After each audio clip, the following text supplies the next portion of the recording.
দর্শক আসসালামু আলাইকুম। আমি এই মুহূর্তে আপনাদেরকে দেখানোর চেষ্টা করছি বিজয় মেলা, যেটা মাগুরা চৌরঙ্গি মোড়ে মাগুরা নোমানী ময়দান নোমানী ময়দান অবস্থিত। একটু আপনাদেরকে দেখানোর চেষ্টা করছি যে আসলে বিজয় মেলাতে যে পিঠা উঠছে, গ্রামগঞ্জে ঐতিহ্যবাহী যে পিঠাগুলো, সেই পিঠাগুলো একটু আপনাদেরকে দেখানোর চেষ্টা করছি।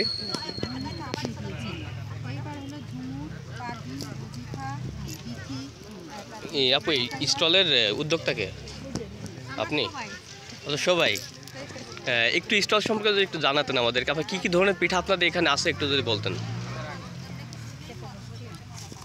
খানার বলুন, সমস্যা কি, ওটা তো বানানোটা যেমন শিল্প, খাওয়াটাও শিল্প। আমরা হচ্ছে যুব উন্নয়ন অধিদপ্তরের উদ্যোক্তা। বিজয় দিবসে আমরা এখানে বিশেষ করে হচ্ছে দেশি পিঠা আর সবই হোমমেড খাবার নিয়ে আমরা এখানে আসছি। আমাদের এখানে পিঠা আছে, আমরা আসছি আসলে যুব উন্নয়ন থেকে 9 জনের মধ্যে সবাই আমরা খাবারে পার্টিসিপেট করেছি। সেখানে হচ্ছে দেশি পিঠা আছে, তারপরে হচ্ছে চাইনিজ আইটেমও আছে, সব মিলিয়ে আমরা এটা করেছি। পিঠার মধ্যে আছে আমাদের পাটিসাপটা পিঠা, তারপর হচ্ছে চিতই পিঠা, ভাপা পিঠা, মুগচলি পিঠা, তারপরে হচ্ছে পোয়া পিঠা, আর হচ্ছে বিভিন্ন ধরনের আছে। চিতই পিঠার সাথে যেমন আমাদের হাঁসের মাংস আছে, তারপর হচ্ছে চিতা রুটি আছে,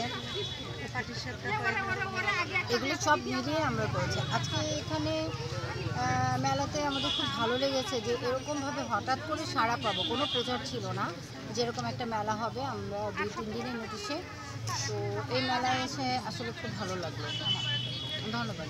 দর্শক, আমি আপনাকে দেখানোর চেষ্টা করছি যে আসলে এখানে যে পিঠাগুলো আছে, আপু যে পিঠাগুলোর কথা বললো, এটা মূলত কি পিঠা আপু? এটা মুগচলি পিঠা। আমাদের পিঠা অলরেডি শেষ হয়ে গেছে, সকালে অনেক পিঠা দেখাতে পারতাম।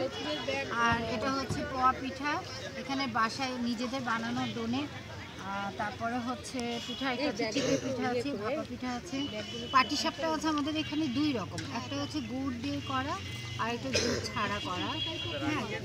হ্যাঁ, একটা আছে সন্দেশ দিয়ে করা। সন্দেশটা কোনটা করা? সন্দেশ দিয়ে করাটা এটা কি ও সেল হয়ে গেছে, তাই না? আচ্ছা। আর চিতই পিঠার সাথে আছে আমাদের হাঁসের মাংস, আর হচ্ছে চিতা রুটি, আর বিভিন্ন ধরনের ভর্তা আছে চিতই পিঠার সাথে। আচ্ছা আচ্ছা আচ্ছা আছে, তারপরে সরিষা ভর্তা, শুটকি ভর্তা।